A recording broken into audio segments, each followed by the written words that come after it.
Ladies and gentlemen, please welcome Mr. Jon DeLena. Well, good morning, and thank you for joining us for this truly unique DEA 360 Maine Community Press Conference. I guess we can say it's already not gone without a hitch, and I apologize for the technical difficulties. My name is Jon DeLena, and I am the Associate Special Agent in charge of the Drug Enforcement Administration for New England. I first want to thank the community leaders from Maine who are joining us virtually today in support of this program. I also want to thank the members of the media who have patiently decided to join us and live stream with us as well.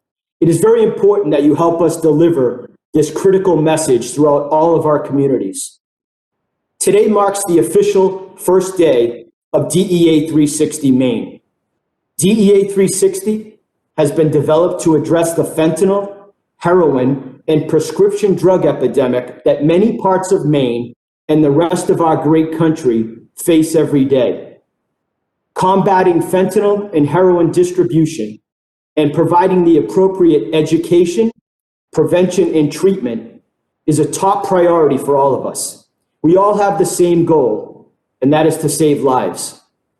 DEA 360 is a national initiative that has already been successful in many major U.S. cities, including an ongoing effort in Manchester, New Hampshire, and the South Coast of Massachusetts that I have personally been involved with. We now turn our focus to Maine. The strategy is designed to take advantage of partnerships and is a holistic approach to combating fentanyl, heroin, and pharmaceutical opioid epidemic, as well as the crime and violence which all too often goes along with it. This strategy leverages existing partnerships on three different fronts: law enforcement, diversion control, and community outreach. First, the primary mission of DEA is law enforcement. We investigate and dismantle the most complex drug trafficking organizations across the world.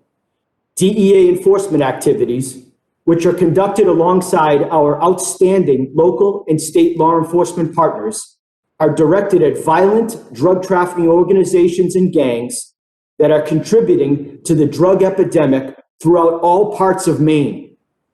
DEA focuses its attention on the distribution networks that are putting this deadly poison on our streets and stealing away our children, friends, and neighbors.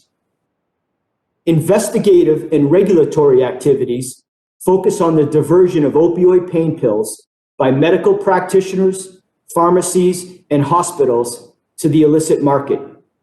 However, the 360 strategy recognizes that law enforcement alone is not enough to effectuate sustained community change. The second component of the strategy focuses on partnering with the medical and pharmaceutical community to prevent drug diversion through education and training. DEA is both a law enforcement and a regulatory agency with over 1.8 million registrants, which includes medical practitioners, pharmacies, and hospitals who prescribe and dispense prescription pain medication. We will continue to engage and partner with the medical community. We will meet with industry officials, practitioners, and government health organizations to facilitate an open discussion about prescription pain medication, because in many cases, it is fueling the current fentanyl and heroin epidemic. While the overwhelming majority of medical practitioners and the registrants are doing their job responsibly, there are some practitioners and registrants that are overprescribing. In doing so, they tarnish the reputation of the hardworking, honest doctors. DEA will remain vigilant in identifying and pursuing medical practitioners who are operating outside the law. We are thankful that here in Maine, we have so many great partners in the medical field who will be joining us in this endeavor.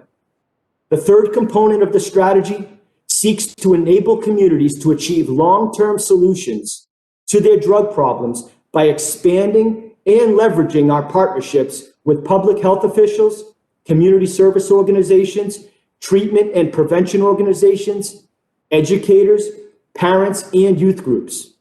Some of these tremendous partners include the Mark Wahlberg Youth Foundation, the Community Anti-Drug Coalitions of America, or CADCA, who is helping us host this event today, the Maine Drug-Free Community Coalitions, the Maine CDC, the University of New England College of Pharmacy, all of our tremendous police and sheriffs, the Maine Elks Association, New England PTTC, AdCare, and the Governor's Office of Opioid Response. We know that drug education and prevention efforts are so important because they give our children and teens the knowledge they need to deal with this crisis. But this is not the same prevention that most of us grew up with. We need to connect with our children younger than ever before. We need to reach them on the platforms that they are most comfortable, like social media. And most importantly, I have personally listened to the young people in this community. They are asking to be part of the solution. Once empowered, these children become upstanders and not bystanders to the crisis that they see, hear, and experience every single day. We have to educate our young people about the dangers of the first illicit use. When we discuss people who are battling this addiction, we spend way too much time talking about their worst days and not enough time talking about their first days. We will work together to empower the children throughout all of Maine to be educated on this crisis and join them together with us to help stop this problem. DEA and its partners will also air a number of public service announcements on radio and TV and utilize billboards to get this critical message out. In the time that follows a law enforcement operation which targets these violent drug distribution networks, there is an opportunity for a prepared community to take advantage of the space and time created to prevent new drug traffickers from moving in. DEA will work hand in hand with our local, state, and federal agencies to bring greater enforcement resources to bear. And we will do the same with our community coalitions and partners, providing them with all of the resources that we have. Here in Maine, there are so many hardworking people who have dedicated so much of themselves to this cause. I applaud them and thank them, and I vow to assist them in any way possible. One way we will do this is by teaming with the Partnership for Drug-Free Kids to conduct Train the Trainer events throughout Maine, so that community groups, educators, faith-based practitioners, coaches, and parents can receive the most current information and ideas for dealing with the opioid problem. DEA and our partners are committed to finding solutions to this horrific drug crisis. We are in this for the long run. I appreciate the opportunity to address you today, and I am thankful to present the DEA 360 program to all of you. It's a program that I believe in. Quite frankly, we have held off on making this announcement as a result of the ongoing pandemic. But the crisis, this awful drug crisis, the addiction and devastation is only getting worse, and we could not wait any longer. It's time to get to work. My hope is that we continue to uplift and support each other in this fight against drug abuse.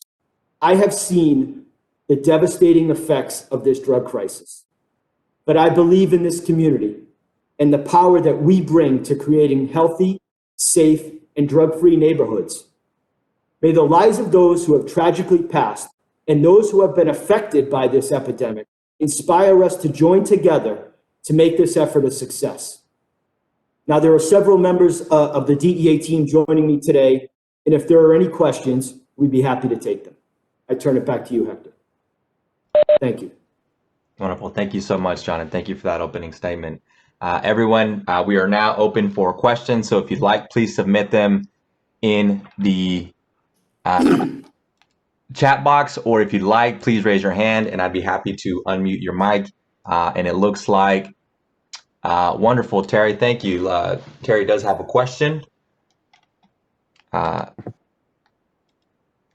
Terry, would you like to ask your question, or oh, there we go. Welcome, Terry. Sure. Hi, good morning. Thank you for having me today. Can you hear me okay? Yes, sir. Okay. Okay, great. So I appreciate the invitation this morning. I wanted to ask about community partnerships with providers seeking to assist people that have substance abuse disorder problems and are working towards recovery. The Alliance for Addiction and Mental Health Services in Maine recently brought attention to state reimbursement rates and concern that based on the resources that they have, they really have a limited capacity for the services that they can provide. I won't ask you about the situation in Portland, but just to give you an idea for context, Portland is in a debate right now over hazard pay. The Alliance is concerned that if they are forced to pay hazard pay, it could eventually set a precedent which would kind of put them at a breaking point, and they would not be able to pay providers, which could lead to cutting services. Does the DEA, maybe not as it relates to Portland specifically, but does the DEA have a role to play in aiding organizations like the Alliance for Addiction and Mental Health Services to ensure that they have the resources that they need to kind of play their role in fighting drug addiction? So can you hear me, Terry? Yes, I can. Thanks. Okay, thank you. Well, thank you for your question, and thank you again for joining us today. What you bring up is obviously a critical point for Maine. It's not technically an issue that DEA is directly involved with, the funding at the state level, as you so referenced. But this is why we're doing a program like this, because perhaps there are other areas that we can supplement in terms of manpower, in terms of resources. Not so much in terms of the funding that you specifically talk about, but we hope that when partnering with all of these specific coalitions and groups, together we can bring all of our resources to bear. So unfortunately, it's not something directly the DEA is involved with. Thank you. Terry, did you have any other questions? I'll ask you about the Attorney General's office. Maybe a month or so ago, released data on comparing the first 2 quarters of 2020 to the last 2 quarters of 2019. Overdose deaths are continuing to surge, and it looks like the Q3 data is going to continue that trend. Are you seeing numbers, and what is your view of just the overall state of the problem of overdose calls that 911 providers are seeing, and then also fatal overdoses within the state? Well, thank you. That is actually a tremendous question. It's one that we're having this discussion across the whole country. We're still trying to really evaluate the full effects of this pandemic and the stress that it's caused on people. A lot of people that are struggling with substance abuse are also struggling with mental health situations, and sometimes we found that this is only, tragically, has only made the problem worse. And that's why I said, we've been holding off on making this announcement, but we can't wait any longer. This isn't the ideal press conference, and it's not ideal to roll out a program like this virtually, but we need to get started somewhere. The numbers are staggering across the country right now, Terry. They really are. And while we're talking specifically today about prescription opioids and fentanyl and heroin, we're dealing with a methamphetamine crisis across the country right now like we've never seen before. And that's because the cartels that are pumping these drugs into our country don't care about the pandemic. They don't care about the situations that we're dealing with. They see that resources are stressed right now across the country, so they're only doubling down their efforts. And we're seeing, crystal methamphetamine reach parts of New England that we've never seen before. We're seeing in Maine, particularly, more fentanyl than ever before, and it's a toxic combination. And it's just, it's something that we all have to be aware of. And getting the message out there and educating the public is a role that we feel that you and I can partner with on, and you can help us get this critical message out there. We want the public to know that the dangers that we're seeing right now with fentanyl. We want them to know that the cartels are manufacturing pills to look like an oxycodone or a hydrocodone, and they're mixing it with nothing but fentanyl. And those pills are reaching New England right now. And the same goes for pills that are manufactured to look like an Adderall, and have nothing but methamphetamine in it. These are true, clear, and present dangers that we're facing in all of our communities today, and we need to get the message out there. Thank you. Thank you, Terry. Thank you, John. Also, there's a few questions coming in on the chat box here, John. This is a two-part question, but first, has DEA 360 been involved in other cities? And how effective has DEA 360 been in those cities? Well, thank you for the question. DEA has been involved with this program for several years. As I mentioned early in the comments, and I'll reiterate that just here in New England alone, we have an ongoing DEA 360 in New Hampshire, particularly in Manchester, New Hampshire, which really was groundbreaking for DEA. It's really where the focus really zeroed in on the youth of the community.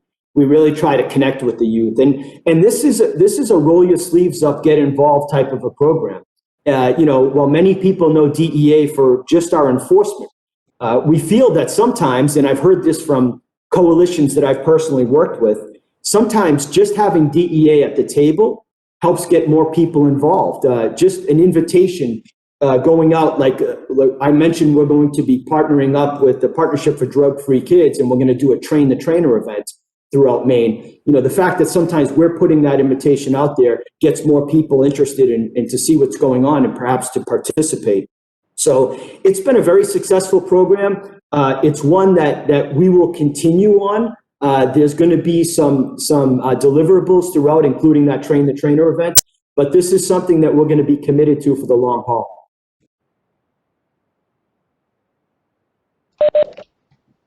Wonderful. Thank you, John.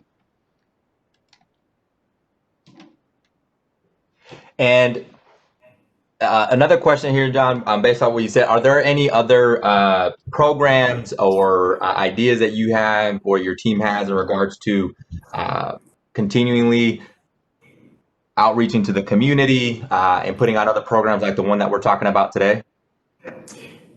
Well, again, thank you for the question. We are partnering with several groups throughout Maine. And if Erico or Mike wants to jump in, they can. But just by way of example, we mentioned the Elks and the Boys and Girls Club. These are organizations that forever have been involved with prevention efforts. And we think that by partnering with them and combining resources, we can find a way to elevate the entire prevention game, so to speak, in Maine. We need to get out there. We need to, and we need to do it, as I said, on platforms that are going to connect with children. Doing things just on Facebook doesn't reach children. We need to find ways to connect with them on Instagram, on Snapchat, through media ads, on shows that these kids are watching, and find ways to get them involved. As I said, children don't want to be told anymore, just stay away from drugs. They want to understand what the crisis is because they're experiencing it every day, and they want to be partners with us. And I've seen that particularly here in the 360 that we've done in New Hampshire. We have started youth groups based on 360. And these are youth groups where kids have been involved now for 3 or 4 years and stay involved. And they reach back into their schools, into their communities, into their sports teams, into their churches, and they get more and more children involved with this program. So we see the successes, and that's something that we want to continue here.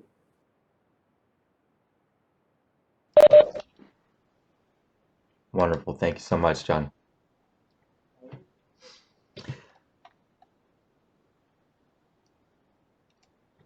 Any other questions? Yeah, Hector, I'll just piggyback on what John was indicating. So Erico Farnsworth, our community outreach specialist, has been fully engaged for the better part of a half year with many coalitions around the state.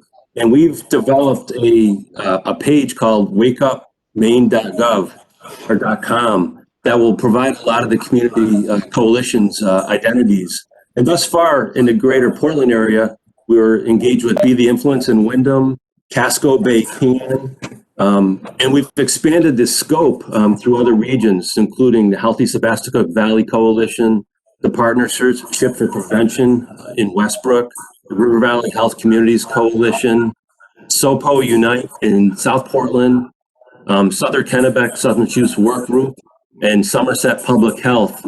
And we are continuing to engage with Bangor Public Health, Portland Public Health.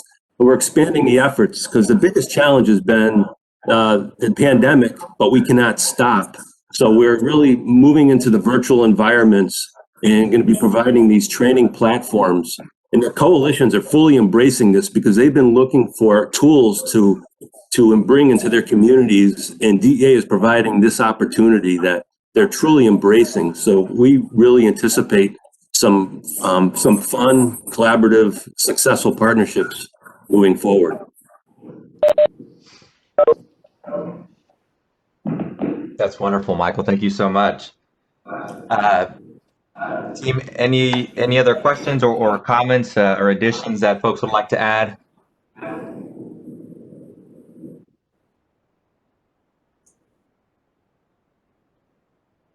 Just thank everyone for joining us. I just wanted to add that we're starting a very exciting new program with Be the Influence and Wyndham Raymond. This is a new project that in partnership with DEA Education Foundation will be doing a theater program with students in the middle and high school to perform and come up with healthy choices, understanding drug use, and how to talk to your friends. And they will be performing in front of the younger audience to do a theater program. We're also going to be doing a youth dance program. I am collaborating with several different coalitions and schools, including RSU 56 in the River Valley, Rumford area, Bangor, and Westbrook Prevention High School. So those will start coming in January. We also have Youth Leadership Summit that we're partnering with CADCA to be held on February 17th and 18th. And we're taking the full advantage of being virtual and providing this leadership training throughout the state.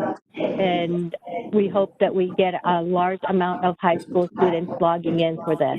So.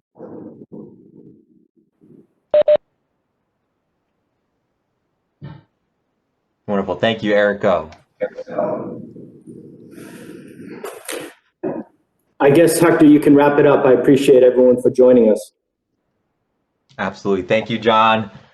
Thank you, Erica. Thank you, Ronald, Michael, and Terry for joining us and for those questions. We appreciate it. So thank you all very much. If you have any questions or any follow-up questions to today, we do have the information of whom you can contact on our landing page. So you'll see there that we have Michael and Erica's contact information. So if you do have any follow-up questions, please feel free to reach out to them. Those answered. So to that, thank you all so much for joining us today. A pleasure to have you here. John, thank you so much. Michael, Erica, team. And we look forward to the successful event that's coming up. Thank you. Thanks, you very much. Thank you all so much. Have a wonderful day. Hector.